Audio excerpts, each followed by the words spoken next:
Eu me lembro dessa noite como se fosse ontem, mesmo tendo 26 anos agora.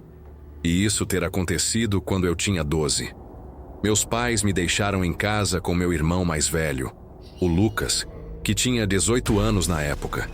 No começo, eu fiquei empolgado porque era só eu na casa grande, o que parecia uma liberdade enorme naquela idade. O Lucas me disse que ia sair por algumas horas com os amigos e me fez prometer que não contaria para nossos pais, e eu concordei porque confiava nele e também porque eu não ia querer a casa só para mim. Ele ficaria em maus lençóis se meus pais descobrissem, e ele sabia disso. No início achei que seria divertido ficar sozinho, especialmente num sábado à noite. Acabei indo pro quarto de TV onde decidi assistir um filme de terror. Naquela idade, sozinho em casa, não foi a melhor ideia, o que aprendi da pior forma possível. Eu nunca tinha ficado em casa sozinho por tanto tempo antes, especialmente à noite.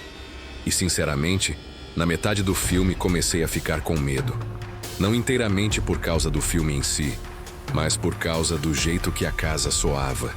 Os rangidos aleatórios no chão, o vento batendo nas janelas, até a geladeira ligando periodicamente. Toda vez que o filme fazia um som alto, eu me assustava e olhava por cima do ombro para trás do sofá, para a escada que levava ao andar de cima, esperando ver alguém ali. Eventualmente não aguentei mais e não sabia por que estava me sujeitando a morrer de medo. Desliguei a TV e subi correndo para o meu quarto como uma criança assustada, fugindo de demônios imaginários que te seguem no segundo que você apaga as luzes. Quando cheguei no meu quarto, fui para o banheiro que conectava tanto o meu quarto quanto o quarto dos meus pais, onde escovei os dentes o mais rápido que pude e tentei me acalmar. Depois disso, fui para o meu quarto jogar Call of Duty Zombies no meu Xbox 360, achando que me faria ficar menos assustado. Joguei por algumas horas, perdendo a noção do tempo e focando no jogo. Eventualmente meu time e eu morremos nos zumbis e fiquei frustrado. Decidi que era tarde e que deveria ir dormir. Não muito depois daquele momento senti a vibração da porta da frente fechando e assumi que era o Lucas voltando. Fiquei deitado, acordado, escutando os sons do meu irmão se movendo lá embaixo. O que era estranho porque geralmente quando ele chegava em casa, ia direto pro quarto dele no andar de cima. Mas havia sons estranhos vindo de baixo por tempo demais e começou a ficar incomum. Eram pequenos passos sutis ou batidas e pancadas indescritíveis. Senti meu estômago começar a embrulhar um pouco. Aquela ideia estúpida de assistir aquele filme de terror estava realmente me afetando. Me levantei e fui até a janela para olhar lá fora, esperando ver o carro do Lucas na garagem onde ele geralmente estaciona, mas não estava lá. Foi quando o pânico real tomou conta. Eu não tinha celular na época. Tinha apenas 12 anos, então não tinha como contatar meus pais ou o Lucas sem sair do quarto e ir até um dos telefones fixos da casa, o que parecia impossível naquele momento. Silenciosamente andei na ponta dos pés até a porta do meu quarto para confirmar que estava trancada, sabendo que a tranca podia ser destravada do outro lado com apenas uma unha. Eu sabia que se alguém quisesse entrar, facilmente poderia. Olhei ao redor e decidi que o único lugar seguro para me esconder era o pequeno armário embutido na parede do meu quarto. Me espremi lá dentro, fechei a porta cuidadosamente por dentro e tentei me acalmar enquanto escutava. Foi nesse ponto que me lembro vividamente de esperar que eu estivesse apenas sendo excessivamente paranoico e que na verdade era o Lucas. Talvez ele tivesse estacionado do lado da casa. Segundos depois ouvi alguém mexendo na porta tentando entrar. E então momentos depois a porta se abriu. A pessoa estava dentro do meu quarto e eu não tinha ideia de quem era ou o que queriam. Fiquei completamente imóvel, ouvindo passos se movendo pelo meu quarto, sentindo as tábuas do chão rangendo sob o peso de alguém andando e ouvindo coisas sendo movidas e mexidas. Cada segundo parecia uma eternidade. Estava apavorado de que a porta do armário pudesse se abrir a qualquer segundo e eu poderia estar morto. Ainda rezava para que fosse meu irmão, mas fiquei quieto, mal respirando, e esperando que quem quer que fosse embora. Pude ouvi-los arrastando algo pelo chão em determinado momento, o que me deixou ainda mais nervoso. Senti como se horas tivessem passado, embora provavelmente fossem apenas minutos. Eventualmente ouvi passos se afastando e saindo do meu quarto. Fiquei no armário pelo que pareceu uma eternidade, provavelmente 2 horas, até que finalmente ouvi o Lucas chamando meu nome de outro lado da casa. A voz dele soava urgente e irritada.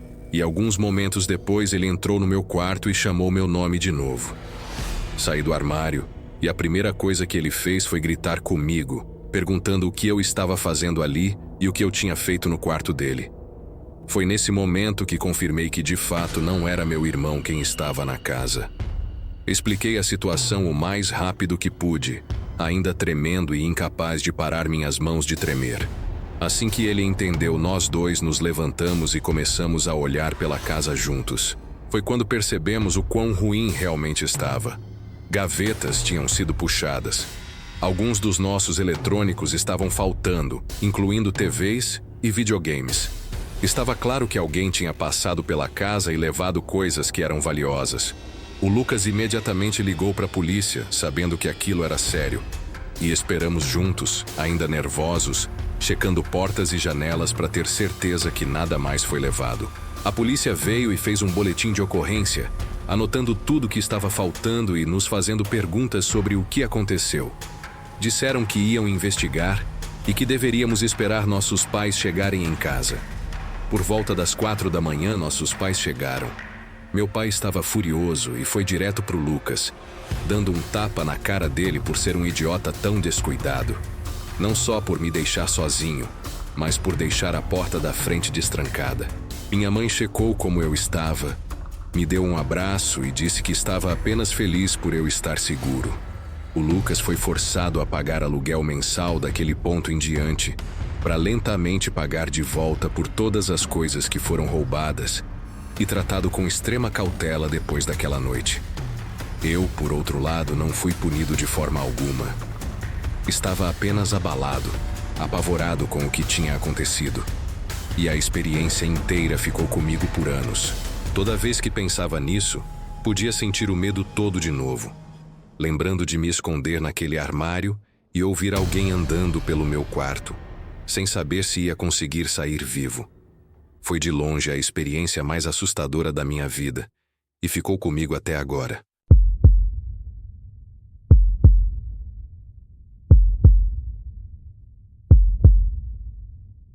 Quando eu era apenas uma criança, nem mesmo no jardim de infância ainda, morava com meus avós. Minha mãe e meu pai tinham acabado de se separar e meu pai trabalhava na cidade vizinha, então eu o via todo fim de semana. Meu tio, irmão do meu pai, também morava conosco. Então eu raramente estava verdadeiramente sozinho. Sempre me diziam para nunca abrir a porta para estranhos. Era uma cidade pequena e pacífica, onde todo mundo conhecia todo mundo. Tínhamos um vizinho que visitava frequentemente para assistir futebol, lutas ou participar de churrascos em família. Vou chamá-lo de Roberto. Ele era amigável tanto com meu avô quanto com meu tio. Frequentemente bebia cervejas com meu tio e ajudava meu avô com trabalhos no quintal ou consertos na caminhonete. Se meu avô chegasse em casa com uma caça, ele e o Roberto carregavam juntos para o galpão. Uma noite fiquei brevemente sozinho em casa. Minha avó estava no bingo e tinha ligado pedindo carona. Meu avô me disse que ia buscá-la e perguntou se eu queria ir. Recusei porque estava assistindo desenhos animados. Ele me lembrou de não abrir a porta para estranhos. Então saiu. Assim que vi a caminhonete partir, a casa ficou quieta. Apenas alguns minutos depois, alguém bateu na porta. Corri até lá e perguntei bem alto quem era, e apenas ouvi a voz familiar do Roberto se identificando. Disse a ele que meus avós não estavam em casa e ele respondeu que tinha acabado de ver meu avô saindo. Disse a ele que meu tio também não estava em casa. E ele disse que tinha estado falando com meu tio no telefone e sabia que ele estava bebendo na casa de um amigo. Então ele pediu para entrar. Disse a ele que não tinha permissão para abrir a porta para estranhos e ele insistiu que não era um estranho, já que era nosso vizinho e alguém que eu já conhecia. Na minha mente de criança ele estava certo, mas não entendia por que ele viria quando meu avô e meu tio não estavam. Destraquei a porta e abri. O Roberto se erguia sobre mim. Estava obviamente bêbado, balançando, arrastando as palavras, piscando com um olho. Ele entrou e colocou as mãos nos meus ombros enquanto eu recuava. Ainda não me sentia alarmado porque tinha visto meu tio bêbado muitas vezes. Disse a ele que podia esperar na cozinha enquanto eu voltava para assistir TV, mas ele não soltou meus ombros. Tentei tirar as mãos dele de mim, mas não consegui. A voz dele mudou, cheia de raiva, e ele disse coisas que me assustaram, embora não consiga lembrar as palavras exatas agora. Apenas o medo que colocaram em mim. Ele me arrastou para a cozinha e pegou uma faca grande. Pressionou a ponta contra minha barriga e perguntou se eu queria ser esfaqueado. Quando chorei, ele me disse para ficar quieto ou cortaria minha língua ou minha garganta. Arrastou o lado cego da lâmina pela minha garganta para mostrar que estava falando sério. Então ouvi a caminhonete dos meus avós chegando. Portas de carro fecharam lá fora. O alívio me inundou e eu estava prestes a gritar por ajuda. Mas o Roberto tampou minha boca com a mão. Ele virou nós dois em direção à porta exatamente quando minha avó entrou. O sorriso dela desapareceu quando me viu sendo segurado com uma faca. Ela gritou para o meu avô entrar imediatamente. Meu avô entrou correndo, gritando em choque e fúria, enquanto exigia saber o que estava acontecendo. Ele olhou para o Roberto me segurando como refém e avançou para frente, gritando com o Roberto com pura raiva. O Roberto me empurrou para o chão. Minha avó correu, me agarrou com força e me bloqueou de ver o que estava acontecendo enquanto dizia que eu estava seguro. Ainda podia ouvir a luta. Eventualmente, meu avô o dominou. Quando finalmente olhei para cima, meu avô estava empurrando o Roberto para fora da porta, gritando para ele nunca mais voltar e então batendo a porta com força. Conforme cresci, percebi que o Roberto tinha esperado deliberadamente. Ele deve ter sabido que meu tio não estava em casa e que minha avó estava no bingo. Ele tinha visto meu avô sair. Aquele era o momento dele. Eu era jovem demais para entender as intenções dele. Anos depois do funeral do meu avô, quando estava sentado com minha avó discutindo memórias, trouxe aquela noite à tona e como o vovô tinha sido heróico. Ela pareceu desconfortável. Disse que foi uma noite verdadeiramente aterrorizante. Perguntou se eu me lembrava que meu avô tinha saído para caçar naquela mesma noite. Vagamente me lembrei dele saindo, embora caçar à noite não fosse algo que ele geralmente fazia, a menos que envolvesse acampar.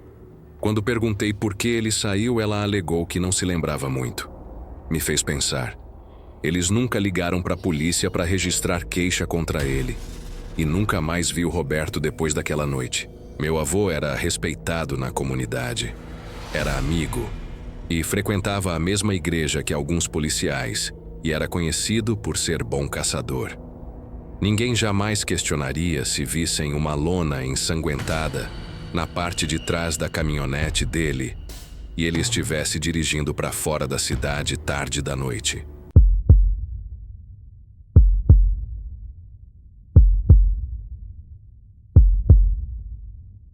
Essa história aconteceu há alguns anos durante as férias de julho. Em 2020, quando eu tinha 15 anos. Estava em casa sozinho uma noite enquanto meus pais estavam viajando. Estava apenas relaxando no meu quarto quando recebi uma ligação de um dos meus conhecidos da escola, a quem vou me referir como Mateus. Não costumo receber ligações do Mateus, muito menos mensagens ou manter contato com ele, mas atendi mesmo assim. Antes que eu pudesse dizer uma palavra, ele perguntou o que eu estava fazendo. Disse a ele que estava apenas em casa e não estava fazendo nada. Ele então perguntou se podia deixar um dos meus amigos, porque ele precisava de um lugar para ficar durante a noite. Esse meu amigo é alguém que conheço desde a 3ª série, a quem vou me referir como Rafael. Basicamente, disse a ele que não estava a fim de ter companhia e só queria relaxar sozinho. Depois de ouvir isso, O Mateus praticamente implorou para eu deixar o Rafael ficar na minha casa. Pude sentir o desespero na voz dele, enquanto ele suplicava para eu deixar ele trazer o Rafael. Ainda estava relutante no início, mas então o Mateus me disse que me deixaria usar o vaporizador de maconha dele, se eu deixasse ele trazer o Rafael. Depois que ele disse isso, cedi, e disse que eles podiam vir. Olhando para trás, percebi como fui burro em deixar algo assim me persuadir, considerando o que aconteceu depois. Mas eu era um maconheiro estúpido na época. Então, o que você pode fazer? O Rafael sempre foi muito extrovertido, quase sem filtro nenhum, e não se importa com o que os outros pensam dele. Então, quando ouvi do meu irmão e outros amigos na semana anterior que ele tinha começado a agir muito estranho nas aulas dele, não pensei muito nisso no início. Perguntei ao meu irmão para elaborar e ele me disse que o Rafael às vezes começava a rir ou bater palmas do nada, mesmo se a sala de aula estivesse completamente silenciosa. E ele às vezes dizia coisas muito estranhas para as pessoas sem motivo, como alegar que os treinadores de basquete eram maçons tentando convertê-lo. Depois de ouvir isso, percebi que o Rafael não estava agindo normal. E não foi até ele e o Mateus chegarem na minha casa que entendi o quão ruim realmente estava. Encontrei o Mateus e o Rafael na minha porta da frente e os cumprimentei como qualquer outro dia. Usei o vaporizador do Mateus como prometido e devolvi. Quando o Mateus estava prestes a sair, ele agarrou o Rafael pelos ombros de forma muito séria, lágrimas se formando nos olhos dele, e ele suplicou para ele não fazer aquela coisa. O Rafael olhou para ele de forma vazia e casualmente respondeu que entendia. Eu realmente deveria ter perguntado o que estava acontecendo, mas por alguma razão não perguntei, e deixei o Rafael entrar enquanto o Mateus saía. Depois que fechei a porta da frente, a primeira coisa que o Rafael me perguntou foi se todas as portas da casa estavam trancadas. Sinais de alerta imediatamente dispararam na minha cabeça e soube que tinha acabado de entrar em algo ruim. Disse a ele que estavam trancadas e perguntei por quê. Ele me pediu para checar. Então o levei pelo corredor estreito perto da porta da frente para mostrar que as portas dos fundos e da lavanderia estavam ambas trancadas.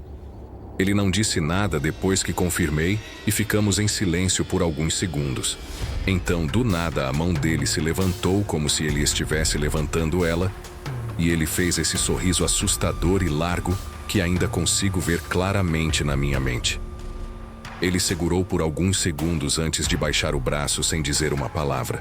Forcei uma risada falsa para fazer a situação parecer menos estranha. Então o Rafael pediu um pouco de água.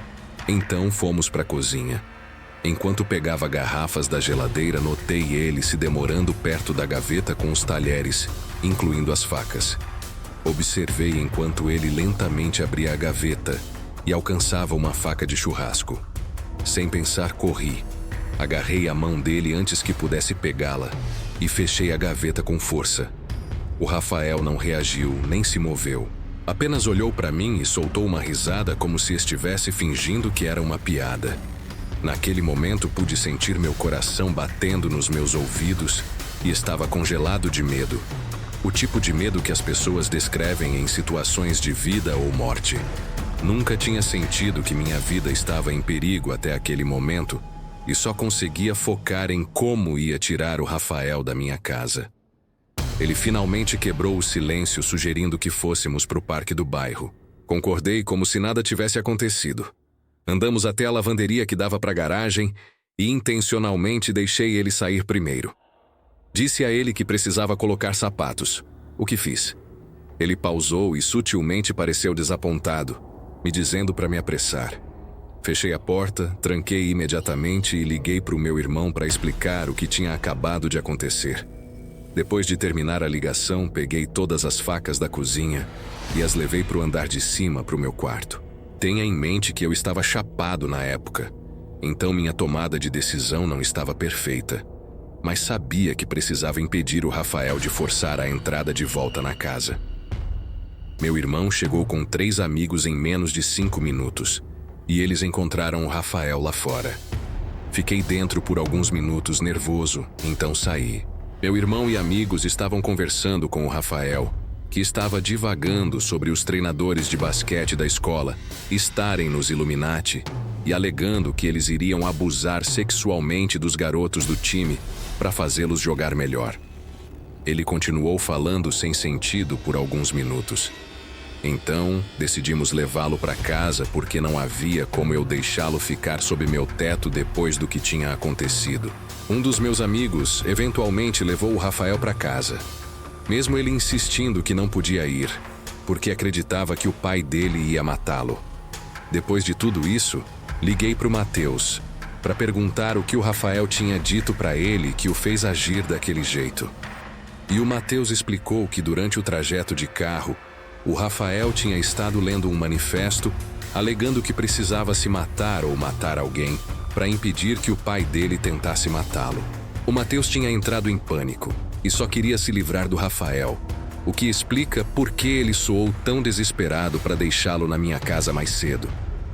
Depois de ouvir isso, pirei e perguntei ao Matheus por que ele simplesmente despejaria o Rafael na minha casa sem me avisar. Embora soubesse que parte da culpa era minha por não ter perguntado antes. Depois foi revelado que o Rafael tinha tomado drogas que não deveria ter tomado, o que desencadeou episódios esquizofrênicos e o fez ouvir vozes. Cerca de um mês depois, contei a história para minha mãe. E ela não ficou feliz, para dizer o mínimo.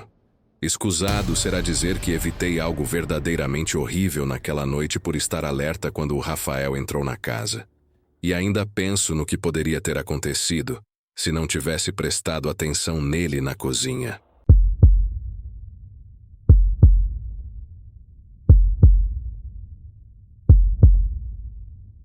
Eu tinha 10 anos quando isso aconteceu. Minha mãe tinha ido fazer compras naquele dia e perguntou se eu queria ir junto. Lembro de fazer um escândalo sobre não querer ir. Era uma tarde quente e ensolarada. E eu só queria ficar em casa e jogar bola na rua. Disse a ela que nada de ruim ia acontecer e que ela só ia ficar fora por algumas horas. Ela finalmente cedeu e me deixou ficar. Assim que ela saiu da garagem, peguei a bola velha de basquete da garagem e comecei a jogar na rua onde tínhamos uma cesta montada. Joguei por um tempo fazendo pequenos jogos comigo mesmo, fingindo que estava perdendo por um ponto com um arremesso final. Estava suando um pouco de correr para lá e para cá, e em determinado momento parei para recuperar o fôlego. Quicava a bola preguiçosamente e olhava ao redor do bairro enquanto recuperava o fôlego. Foi quando olhei para cima em direção à casa. Na janela do andar de cima, alguém estava olhando para mim. Era apenas uma sombra atrás do vidro no início, como se alguém estivesse parado longe da luz do sol. Olhei por uns bons 2 segundos antes da forma mudar levemente e percebi que não era algum tipo de truque do sol. Alguém estava lá em cima na janela olhando para a rua. Ninguém da minha família deveria estar em casa. Minha irmã estava na faculdade, meu pai estava no trabalho e minha mãe estava do outro lado da cidade fazendo compras. Deixei a bola cair sem querer. A janela era do quarto da minha irmã. As persianas estavam meio abertas e a figura estava bem atrás delas. Digo figura porque foi tudo que vi. Nenhum traço distinguível. Não sabia o que fazer exceto correr para dentro e ver quem estava em casa. Corri pela lateral da casa e pelo portão do quintal dos fundos. Entrei correndo e bati a porta atrás de mim. Gritei escada acima perguntando quem estava em casa. Minha voz falhou quando gritei. Por um segundo, não ouvi nada. Então uma voz respondeu de cima. Disse: Rafael, sobe aqui. Não era minha mãe. Não era minha irmã e não era meu pai. Era mais grave que qualquer uma das vozes deles, mas não grave como um homem adulto tentando soar assustador. Soava como alguém tentando soar normal. Não fui nem perto da escada. Corri direto pela casa, peguei o telefone fixo do balcão da cozinha e disparei para fora o mais rápido que pude. Liguei para minha mãe e disse a ela que alguém estava na casa e ela não acreditou em mim no início. Disse que isso não era algo para brincar e disse que estava quase terminando as compras. Mas comecei basicamente a chorar no telefone, dizendo a ela que não estava brincando, dizendo a ela que ouvia alguém chamar meu nome de dentro e que estão na janela do andar de cima. Ela finalmente acreditou em mim quando comecei a soluçar e implorar para ela voltar para casa. Disse que estava saindo da loja agora mesmo. Depois que ela desligou, deve ter ligado para a polícia, porque uma viatura policial apareceu ao mesmo tempo que o carro da minha mãe entrou na garagem.